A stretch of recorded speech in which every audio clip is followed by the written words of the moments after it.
Hello friends, welcome to the new video. आज हम लोग पढ़ेंगे कैलकुलस का कंटिन्यूएशन में फंक्शंस चैप्टर। तो what are functions? Let A and B be two non empty sets and f be a relation which associates each element of set A with unique element of set B.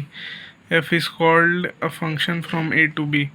तो यहाँ दो set का बात चल रहा है, set ए और set B. अगर सेट ए से सेट बी में एक रिलेशन इस्टेब्लिश किया जाए सच दैट कि हर एक element of set A set B का कोई ना कोई एलिमेंट से रिलेटेड है और वो रिलेशन यूनिक हो, यानी कि एक एलिमेंट सेट ए का एक से ज़्यादा एलिमेंट बी के सेट से ना रिलेटेड हो, तब उसको बोलेंगे हम लोग फंक्शन। या फिर इसको बोल सकते हैं और if for each element in a set A there is assigned a unique element of set B, we call such an assignment a function from A to B. F is a function from A to B.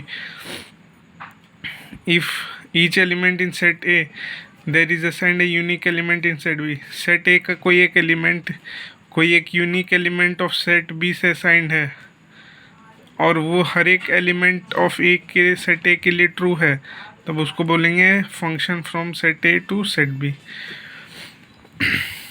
If A belongs to A, the element in B which is assigned to A is called the image of A and is denoted by f of A. ठीक है, अगर ए का कोई element ए कोई B का element B से related है तो उस एलिमेंट बी को हम लोग बोलेंगे एफ ऑफ ए और उसको बोलेंगे image of A in B. ठीक है, here set A is called the domain of function f and B is called the codomain of function f. जो ए जहाँ से एलिमेंट रिलेटेड है बी से उसको बोलते हैं डोमेन और बी को बोलते हैं को domain of F. The set of elements of B which are the images of set A is called the range of F. तो रेंज ऑफ एफ किसको बोलेंगे? जो एक ए का बी का सारा एलिमेंट जो ए से रिलेटेड है उसको बोलेंगे range of f. For example set A मान लेते हैं A B C D, set B मान लेते हैं 1 2 3 4 5।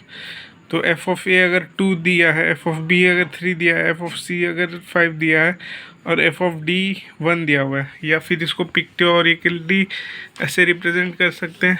ए किससे रिलेटेड है? 2 से, बी 3 से, सी 5 से और डी 1 से। यहाँ 4 किसी से भी रिलेटेड नहीं है, तो इसमें डोमेन क्या हो जाएगा?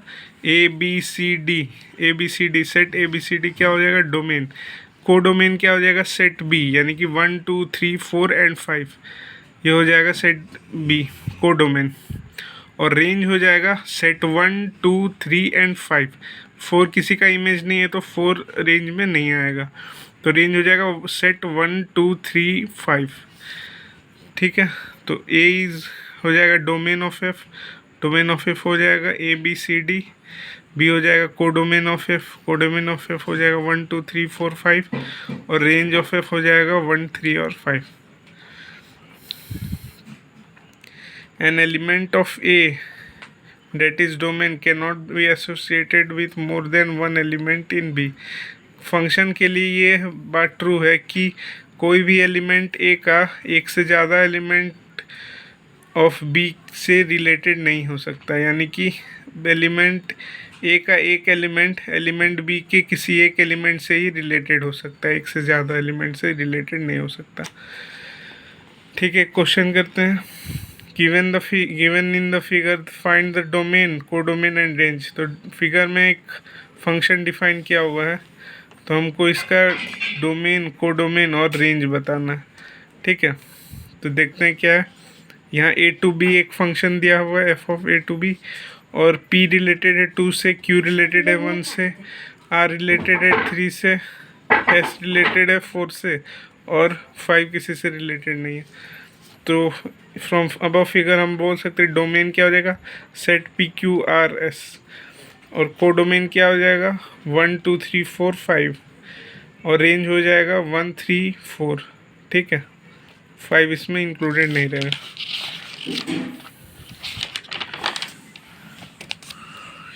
Range is always a subset of codomain,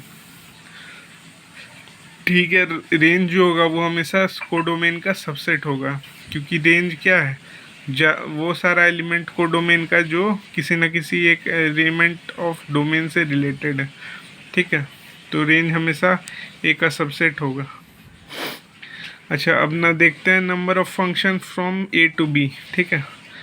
late A is equal to x1 x2 x3 dot dot up to xm। तो यहाँ पे ए में कितना एलिमेंट्स हैं, m एलिमेंट्स हैं, बी में y1 y2 y3 dot dot yn, और डेट इज़ बी में कितने एलिमेंट्स हैं, n एलिमेंट्स हैं। तो हमको फाइंड आउट करना है कितने नंबर ऑफ फंक्शंस हैं डिफाइन हम लोग कर सकते हैं from A to B. A to B हम लोग कितना फंक्शन डिफाइन कर सकते हैं, ठीक है। तो फंक्शन डिफाइन करने के लिए क्या करेंगे, तो पिक्टोरिकली हम लोग एक सेट ए बना दिए, x1 x2 x3 up to xm, set B बना दिए y2 y3 y1 y2 y3 dot dot up to yn।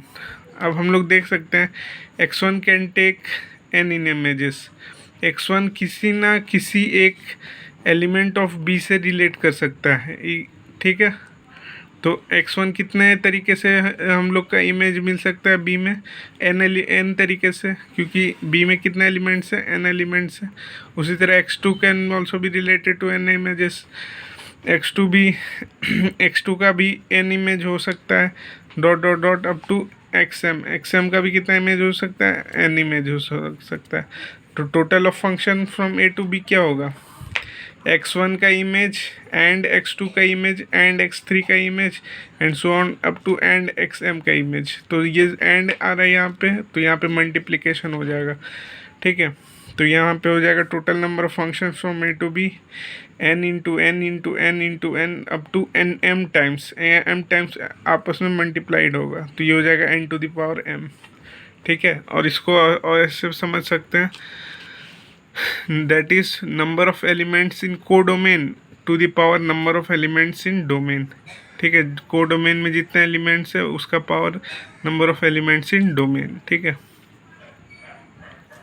अब एक क्वेश्चन देखते हैं, the number of function f from set 1 2 3 4 up to n to set 2016 2017 where n is natural number which satisfy the following condition, f of 1 plus f of 2 plus dot dot up to f of n is an odd number r, ठीक है। तो हमको ये question में दो set दे रखा है, 1 2 3 4 up to n एक सेट है, एक सेट है 216 और 217, ठीक है, ठीक है। तो हमको बताना है कि कितने नंबर ऑफ सेट होंगे जिसमें ये कंडीशन सेटिस्फाई होगा कि f1 plus f2 plus f3 dot dot f of n, इस सब का सम क्या हो जाएगा, एक ऑड नंबर आएगा, ठीक है। तो सॉल्यूशन देखते हैं इसका, we can send n 1 2 3 up to n minus 1 elements where in 2 to the power n minus 1 ways, ठीक है। तो 1 2 3 अप टू n माइनस 1 जितने भी एलिमेंट्स हैं इसको हम लोग 2 to the power n minus 1 way से रिलेट कर सकते हैं सेट बी से। क्यों, क्योंकि 1 या तो 2016 से रिलेटेड होगा या 2017 से, तो इसका दो ऑप्शन है। उसी तरह 2 का भी दो ऑप्शन रहेगा, इसी तरह n माइनस 1 का भी 2 ऑप्शन रहेगा, यानी कि 2 into 2 into 2 dot dot up to 2 to the power n minus 1 ways. The value of f of n can uniquely be determined according to the sum of f1 plus f2 plus dot dot up to fn minus 1 is even or odd, ठीक है। तो अब ये हम लोग को पता, ये इसका दो ऑप्शन हो सकता है कि f1 plus f2 plus f3 dot dot up to fn minus 1, इस सम का सम कितना हो सकता है, या तो इवन हो सकता है या फिर ऑड हो सकता है। तो पहला केस देखते हैं, जब इसका सम इवन हो जाए, जब इसका सम इवन होगा तो इवन में ऑड ऐड करेंगे तभी वो ऑड आएगा, तो इसका मतलब fn को क्या होना पड़ेगा 2017, या फिर एंड सॉरी यहाँ एंड नहीं होगा, यहाँ पे और होगा, ये एंड नहीं होगा, ये और होगा। और ये क्या हो सकता है, या तो ये हो सकता है या फिर ये हो सकता है f1 plus f2 f3 dot dot up to fn-1 belongs to odd, यानी कि इसका सम क्या हो जाए, ऑड हो जाए। अगर इसका सम ऑड हो गया तो एफ ऑफ एन का वैल्यू कितना होना पड़ेगा, इवन होना पड़ेगा, 216 होना पड़ेगा। तो नंबर ऑफ फंक्शंस क्या हो जाएगा, 2 टू द पावर n-1। ऐसा कैसे हुआ, क्योंकि इक्वल चांस है कि वो ऑड और इवन हो जाए, F of 1 plus F of 2 dot dot F of n-1 equal chance है कि वो ऑड हो या इवन। तो टोटल नंबर ऑफ वेज कितना हो सकता है, 2 to the power n-1 divided by 2 plus 2 to the power n-1 divided by 2, therefore 2 to the power n-1। Okay, अब देखते हैं ग्राफिकल रिप्रेजेंटेशन ऑफ फंक्शन। तो इस टॉपिक में हम लोग को ये बताना है कि एक फंक्शन एक फंक्शन का ग्राफ दे दिया रहेगा और हमको वो देख के बताना है कि वो एक एक्चुअल फंक्शन है या नहीं है। तो ये हम लोग कैसे करेंगे, देखते हैं। The graph of y is equal to f of x where f is a function consist of points of whose coordinates are x, y satisfy y is equal to f of x. Also, it is such that lines drawn parallel to y-axis do not intersect the curve at more than one point. ठीक है, तो ये जो graph आएगा y is equal to f of x का, वो more than one points जब भी हम लाइन ड्रॉ करेंगे वाई एक्सिस के पैरेलल, ठीक है, वाई एक्सिस के पैरेलल यानी कि वर्टिकल लाइन। तो जितने भी वर्टिकल लाइन हम लोग ड्रॉ करेंगे, अगर वो f y is equal to f of x function है, तो वो सारे पैरेलल लाइंस जो y is equal to x के एक्सिस के वाई एक्सिस के पैरेलल जो हम लोग ड्रॉ करेंगे, वो ग्राफ को एक ही पॉइंट पे इंटरसेक्ट करेगा। ठीक है, तो इसको बोलते हैं vertical line test of f of x to be a function. तो क्या करेंगे, इस वर्टिकल लाइन टेस्ट में एक हमको जो भी ग्राफ दिया हुआ है y is equal to f of x, उस ग्राफ में हम लोग वाई एक्सिस के पैरेलल लाइंस ड्रॉ करेंगे। वाई एक्सिस के पैरेलल जैसे ही लाइन ड्रॉ करेंगे, अगर वो फंक्शन को सिर्फ एक ही पॉइंट पे हर एक लाइन कट करेगा एक ही पॉइंट पे, तब उसको बोलेंगे कि वो एक फंक्शन है। अगर वो एक से ज़्यादा पॉइंट पे कट करने लगा तो वहीं हम बोलेंगे कि वो फंक्शन नहीं है। तो देखते हैं एग्जाम्पल है y is equal to x cube का। तो ये बताना है कि ये फंक्शन है या नहीं, या फिर find whether f of x is equal to x cube form a mapping और नॉट। मैपिंग मतलब यहाँ पे बताना है कि ये एक फंक्शन है कि नहीं।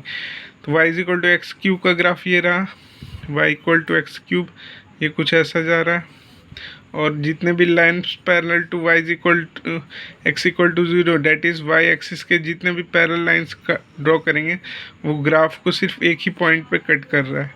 तो इसका मतलब ये क्या है, मैपिंग है, यानी कि एक फंक्शन है। अब वहीं दूसरा एग्जांपल लेते हैं। Find whether x square by a square plus y square by b square is equal to 1 where a is greater than b, form a mapping और नॉट। ठीक है, तो we have x square plus y square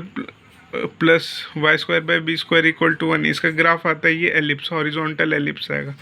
अब देखिए, जैसे ही ये line हम parallel to y axis draw किए, ये ग्राफ को एक दो पॉइंट पे कट कर रहा है, यहाँ के यहाँ एक यहाँ। इसका मतलब ये क्या हुआ, ये फंक्शन नहीं है, क्योंकि इसका एक एक्स पे 2 वाई का वैल्यू आ रहा है।